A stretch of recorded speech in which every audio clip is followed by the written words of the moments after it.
Please join me in welcoming the Enactus team from Wilfrid Laurier University, Waterloo. You may now begin your presentation.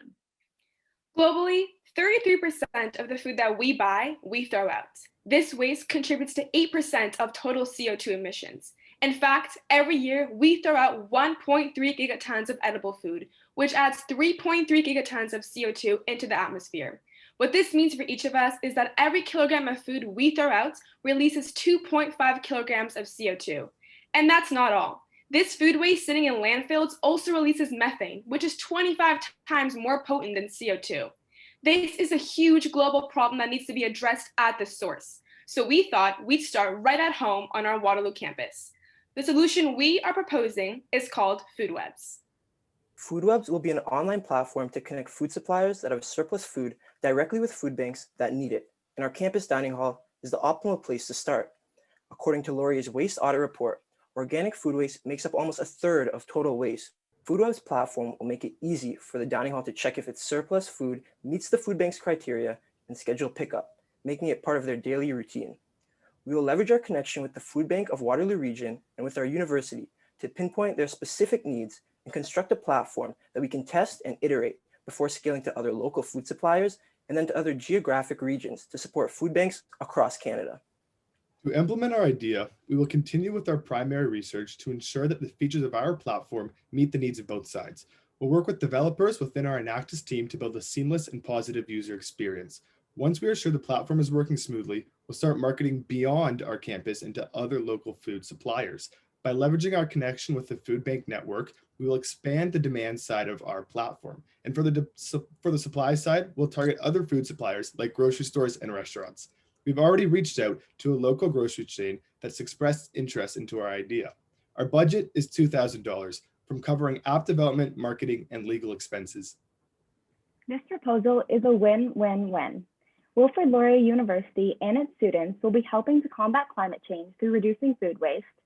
Food banks will receive food fit for redistribution more regularly and seamlessly, and those in need will receive the healthy and nutritious food they need. We will track the success of our app through the number of kilograms of food donated to food banks weekly, and by converting this to the equivalent kilograms of greenhouse gas emissions being eliminated.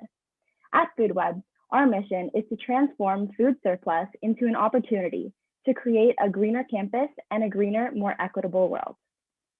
Your presentation time has expired. It is now time for the question and answer period. Judges, please submit your questions through the chat function.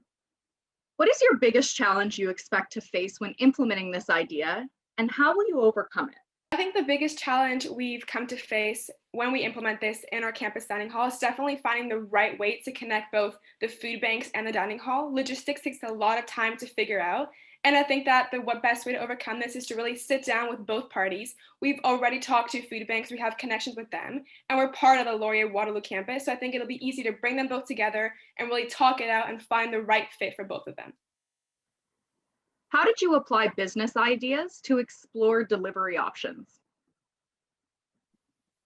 I think that in terms of business ideas and implementing delivery options, we've definitely went back to B111 to connecting different logistics routes and trucks and finding best ways to connect the food banks, and definitely bringing in logistics to find the right delivery routes and the easiest way to bring the food in the fastest and quickest way to the food banks. How will this project have long-lasting impact on your campus? Yeah, so we believe this project can have long-lasting impact on the campus because it's something where once it's implemented, that dining hall is going to be there year after year with the incoming first years and them being filtered through there. And by us implementing this now, it will have time to continue to be developed. And each year, we'll be able to gain more food suppliers that are willing to contribute, as well as just in the community of Waterloo, contribute to the food banks in Waterloo. And then by doing that, the campus will become greener by the dining hall being able to provide more food and have a better understanding of what food items they'll better be able to provide for the food banks. Can you explain how the measurement of success is going to look? Yeah, so we'll be measuring success by weekly. We'll be measuring how many kilograms will be donated to each food bank. to the Waterloo Food Bank, and that is going to be redirected from the landfill to the food Your time bank. has now expired. Please join me in congratulating the Enactus team from Wilfrid Laurier University, Waterloo. Please join me in welcoming the Enactus team from Simon Fraser University. You may now begin your presentation. Clean, fresh, crisp air. This is usually synonymous with Canada, yet many urban Canadian cities experience low air quality due to road pollution. This affects students like myself who transit to our urban satellite university campuses. Good morning, everyone. My name is Kirsten, and my co-presenters are Kit, Sabrina, and Devin. We are from Enactus Simon Fraser University, and our project is Plankton Farms. Through our research, we've identified that 30% of all greenhouse gas emissions in Canada are primarily from transportation. Road emissions have been recognized by the provincial government of BC as the greatest source of greenhouse gas emissions in the province, with the average car and bus emitting 172 grams and 1,300 grams of carbon dioxide per kilometer, respectively. The time for action is now. The combination of algae and plankton make up 50 to 70% of the world's oxygen. Plankton Farms would enable a reduction in the net CO2 emissions produced on campus property. This idea is similar to an urban farm, but a pond of plankton will take care of the carbon sequestration process instead. Plankton cultivation kits can already be bought online, but large-scale adoption has yet to be implemented commercially in urban settings. Starting with an initial batch of 10 plankton farms, we would incur a cost of production of $12,000. This breaks down to $370 for the phytoplankton and $800 for the containers the farms will be cultivated in. The selling price per kit will be $250 plus shipping. Therefore, our break-even point will be at 4 units. This gives us a revenue of $2,500 and a profit of $1,300 for our initial batch of 10 plankton farms. Our implementation plan has 3 stages. First is cultivating the plankton, which takes 3 weeks and needs to be grown in low light and can be stored in a cool glass with fluorescent lighting. Next, we can sell our plankton farms to SFU to be distributed in their satellite campuses. After this, we can reinvest our profits into creating new plankton farms for the surrounding communities. Algae is created as a byproduct of phytoplankton. A combination of algae and plankton produces 75% of the world's oxygen. The plankton farms will act as an offset in effort to decrease the net CO2 in the campus produces. 20 liters of algae and phytoplankton will produce 611 liters of oxygen per day, which is more than 1 human's worth of pure oxygen. Due to the worsening air quality brought on by an onset of increasing CO2 emissions, it is vital that more efforts are made in our urban spaces to increase the supply of pure oxygen. Plankton Farms aims to make urban campuses a healthier and happier places to be. Thank you. Now we now open the floor to any questions.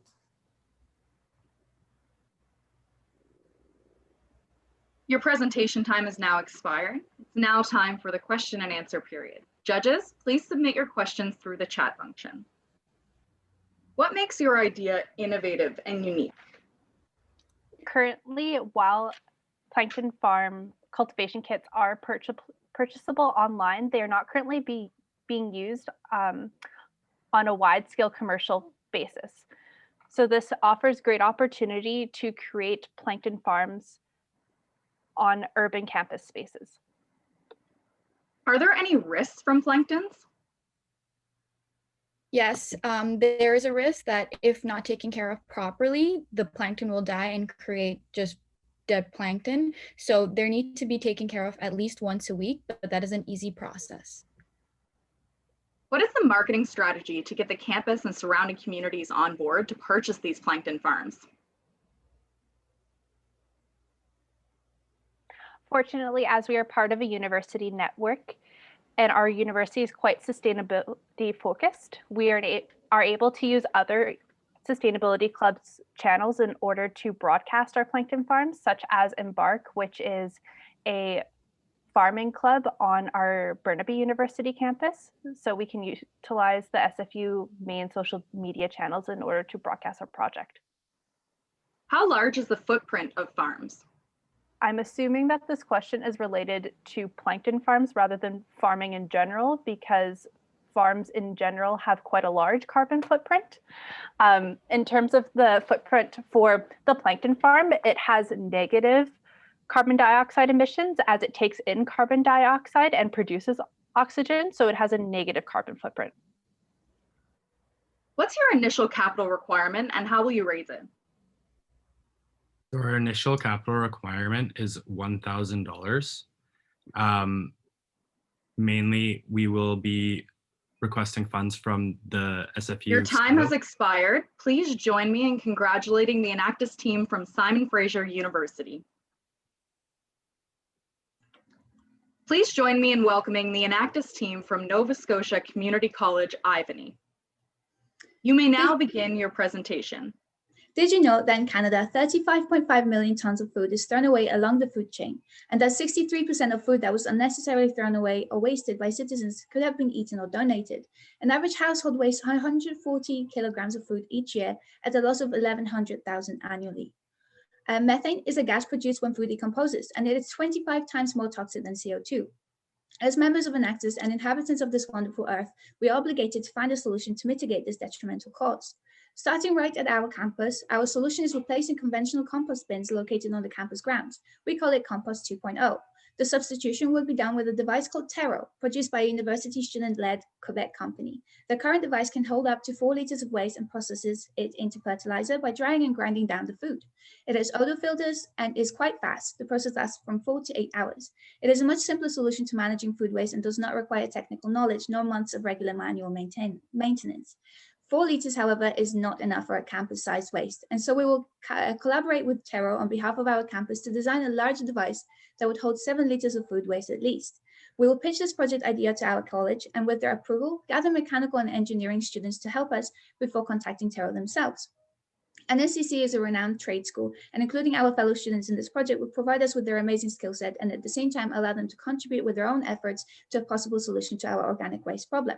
By removing the traditional bins, we will reduce and even eliminate the odor related to them, which is the methane gas. But what will we do with the fertilizer? Why would our campus need it? In efforts to become a greener space to work in, NSCC Ivany has many plants within and around its campus. It even has a living wall covered in them. Trees, flowers, bushes, all the like. We would use the fertilizer on these beautiful landscapes to help maintain them. Turning organic waste that would have been thrown away to the landfill into fertilizer will help the college save money on the upkeep of its greenery, if not also improving its health and quality. The students will also benefit a reduction of odor, a stronger sense of contribution to aiding the environment, and for some, building experience with direct involvement in Compost 2.0. As of this moment, the Tero device is pre-sold at $545 per device. We aim to purchase 3 of the bigger models we would help design at a promoted price of $1,000 each. These would replace the compost bins in the cafeteria, main hall, and other wing halls on the campus. In order to cover these costs, we will discuss funding with the financial office of our campus, along with using any already present funding towards the fees. Additionally, we are planning to start a fundraising campaign by having students purchase shares in Tero product produced at our campus. If we sell them for $5 each, we will need 400 students to raise $2,000 for the models to be implemented. Those that buy shares will enjoy a lifetime supply of a portion of the fertilizer being produced. By using these machines, our campus will reduce their organic waste it contributes to landfills and reduce its additional of odor, aka methane gas, into the atmosphere. Your presentation time has expired. It is now time for the question and answer period. Judges, please submit your questions through the chat function. What type of technologies and devices may be required? I am not sure. Tero is responsible for building the devices. I believe it's got the blades that you find in smoothie makers to grind down the food when it spins, when it dries. That's as far as I know. Where do you see this project in 1 year? Definitely spreading to other campuses and potentially with enough exposure, having other educational institutions take it on to replace their compost bins. What would be the timeline to supply the first batch of fertilizer? Considering that it only takes 4 to 8 hours to actually create the fertilizer, it would be quite a quick process. So it depends on the amount of food. But if you can imagine that the device will be twice as big, so I would assume that it just takes twice as long. So 16 hours at most, I believe, and then sending out to the students that were part of the project. How do you plan to teach the students and popularize the idea? At first through the main server that our college uses to interact with the students, kind of advertise it on there, and then potentially even advertising them in person on campus if they reopen.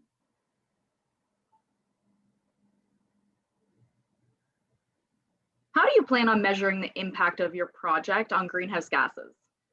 So we will be looking at how much food waste has been processed and comparing it to any improvements that the college has made in terms of putting them out into the landfills and comparing it to the previous year's amounts and calculating it from there. Your time has expired. Please join me in congratulating the Enactus team from Nova Scotia Community College, Ivany. Please join me in welcoming the Enactus team from the University of Ottawa. You may now begin your presentation. Good afternoon, everyone. My name is Carter Barrett, and I'm with the Enactus team at the University of Ottawa. So today I'll be talking about our project idea called Mushpak. Plastic production is a major source of global greenhouse gases. Plastic originates as oil and emits GHGs from its creation up until its grave. Even after plastic is disposed of, it sits in our landfills and oceans, harming our land, our ecosystem, and even ourselves. At the world's current rate of plastic production, plastics will account for 20% of all oil consumption by 2050, which will translate into nearly 5% of Canada's global greenhouse gases, just from plastic. Single-use plastics are found all over our campus, especially in our campus bookstore, our graduation kits, and our frosh kits. We talked to our campus store and learned that they sell nearly 20,000 plastic packed products per year. Their plastic equates to 660 kilograms of CO2 every year, just from the packaging in one bookstore. To tackle this, we're creating Mushpak, a custom molded mycelium-based packaging solution that will replace single-use plastic packaging on U Ottawa's campus. Mushpak is 100% home compostable with no additional infrastructure required. This composting will enrich soil in home gardens and reduce the need for harmful fertilizers, leading to enhanced natural carbon sinks, which are often thrown out of balance due to plastic waste.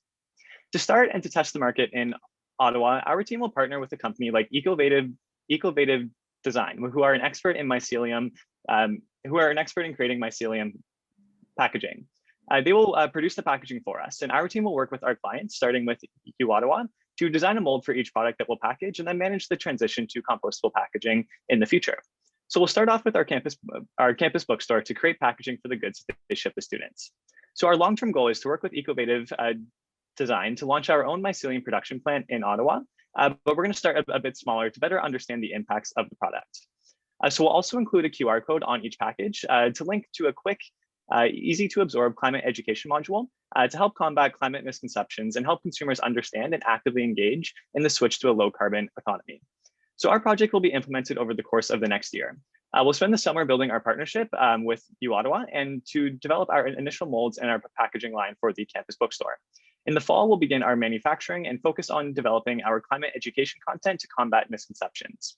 By the first quarter of 2022, we will start distributing our packaging at the U Ottawa bookstore, and we'll begin the process of becoming a manufacturer. So our initial budget includes $500 for R&D, as well as $1,000 for the mycelium packaging production.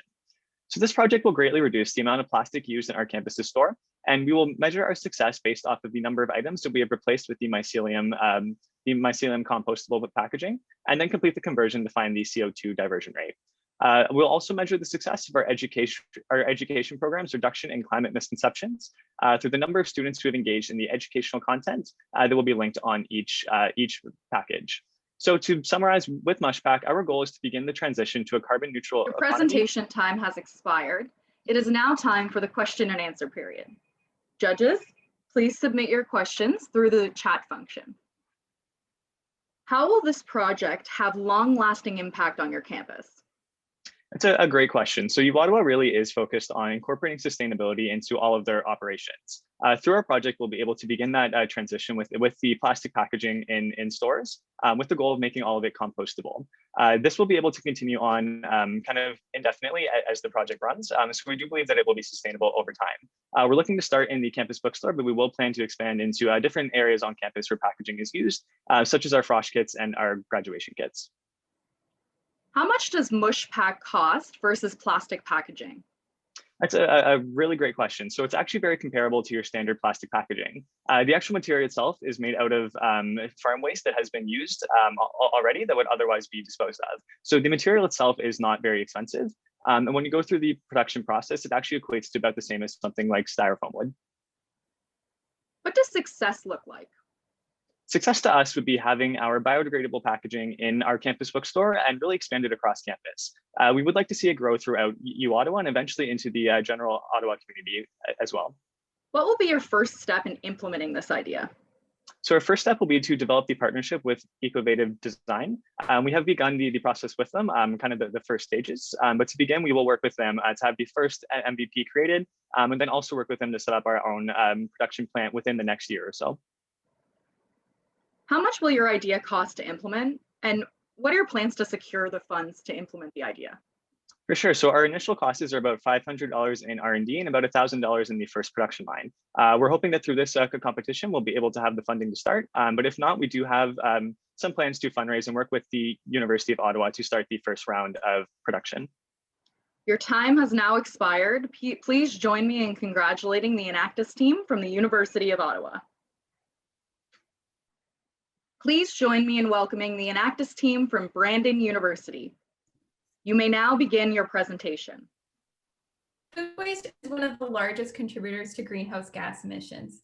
When food ends up in a landfill, it creates methane, a greenhouse gas that is 25 times more potent than carbon dioxide.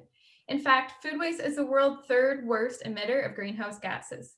But this isn't all. When food gets wasted, we're also wasting all the land, water, energy, and other resources that went into producing it, impacting biodiversity and polluting our environment. On our campus at Brandon University, we watch food products get wasted every single day, contributing to this global problem. Currently, our campus only offers recycling and garbage services, which means that 100% of the food waste from our cafeteria and restaurants simply gets thrown away and sent to the landfill. Furthermore, we have gardens on our campus that grow fresh produce, and without a composting site, the waste from production also gets thrown out. Our solution is implementing Project Campus Compost. We want to build a composting site on our campus so that these otherwise wasted food products can avoid their destined location to the landfill. Composting eliminates 86% of the greenhouse gas emissions produced from that same food put into a landfill. Beyond just eliminating greenhouse gases, this project would also have many additional benefits. For example, compost turns food waste into organic matter, which can be utilized to boost the production of the campus gardens. These gardens grow produce for the food bank, meaning that this initiative would be helping those who rely on the food bank to receive access to more fresh produce. Additionally, using compost reduces the need for fertilizers and chemicals, further reducing the environmental impact on the campus gardens. So how are we going to make this happen? Our first step will be to lobby the school administration and develop partnerships amongst campus to coordinate workers and volunteers to help with the project. Enactus Brandon previously ran community gardens on campus and has since maintained strong relationships with these individuals. Therefore, we are confident that we have the connections established to develop a strong support system.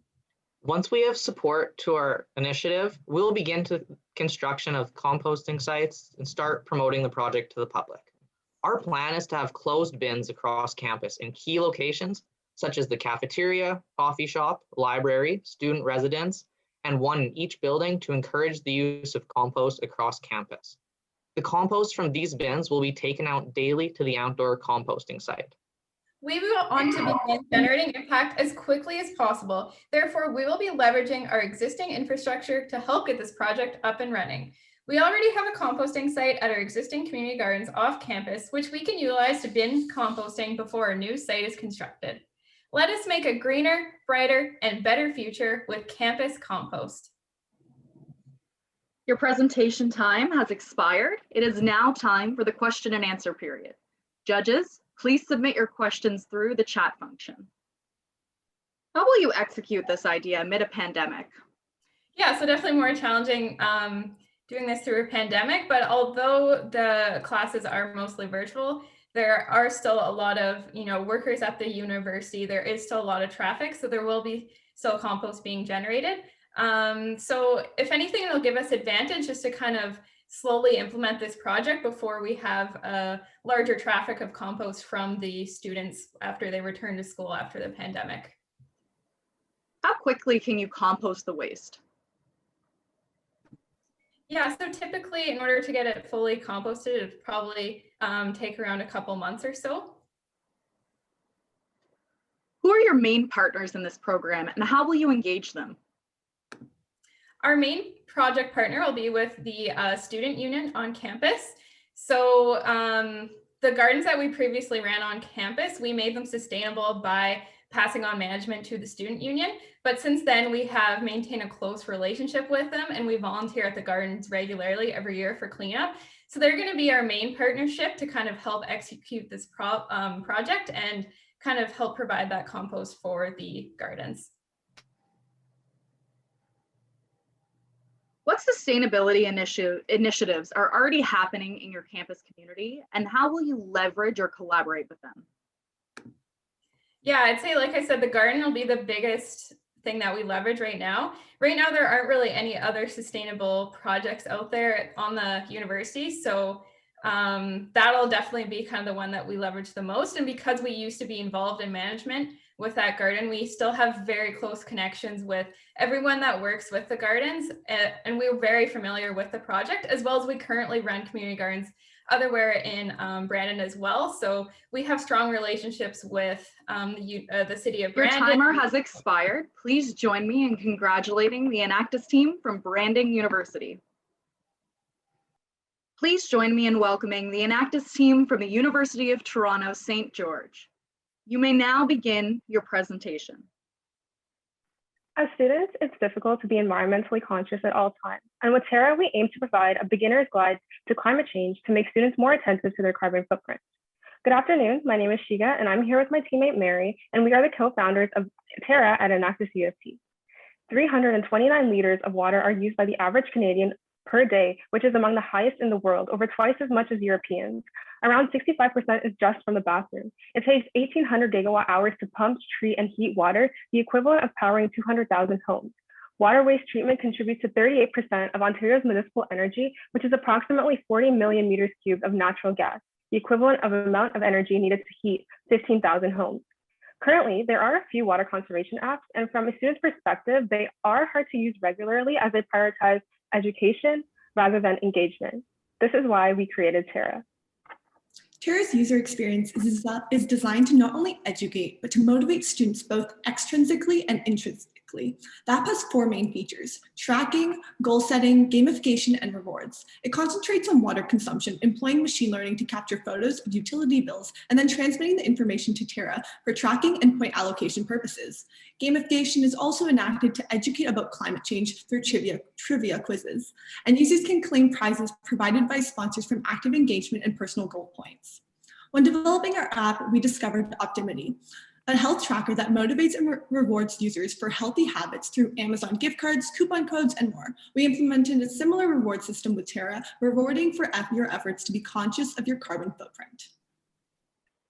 In March 2019, thousands of students at U of T gathered at Queen's Park to participate in Greta Thunberg's Friday for Future movement, demonstrating students want to make a difference in our community. We will measure Terra's success from user retention, the number of active users, the number of trivia quizzes completed, and regularity of rewards redeemed.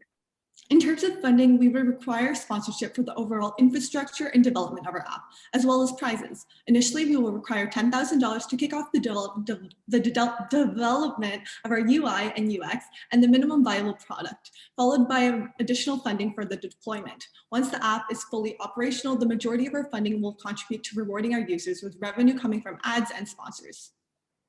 Given municipal water and water waste systems are the largest energy uses reported by Ontario municipal government, we believe Terra will help individuals hold themselves accountable as they aim to use less than the 329 liter average per day. With Terra, we can build motivation and consistency in the long term as we work towards decreasing the number of gigawatt hours and natural gas used on water waste. Thank you. Your presentation time has expired. It is now time for the question and answer period. Judges, please submit your questions through the chat function. How did you identify this as a need on your campus? Yeah, I can take this. So at U of T, it is a commuter school. So there over 85% of the students that go to U of T are actually commuters.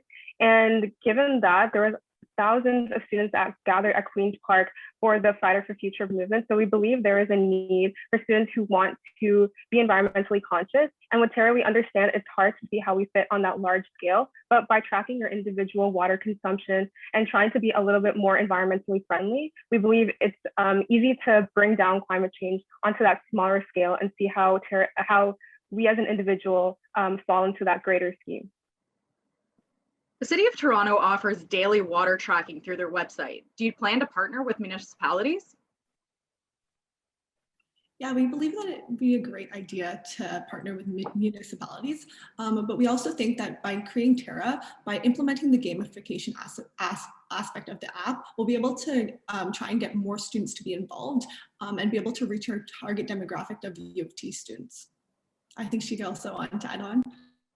Yeah, because with gamification, and the reward system, by rewarding individuals in these little amounts for contributing to something greater, something good, it helps with the intrinsic and extrinsic motivation, as Mary had mentioned, which we find is really important when we compare to other water tracking apps, because they do lack that engagement aspect that we really wanted to develop with Terra.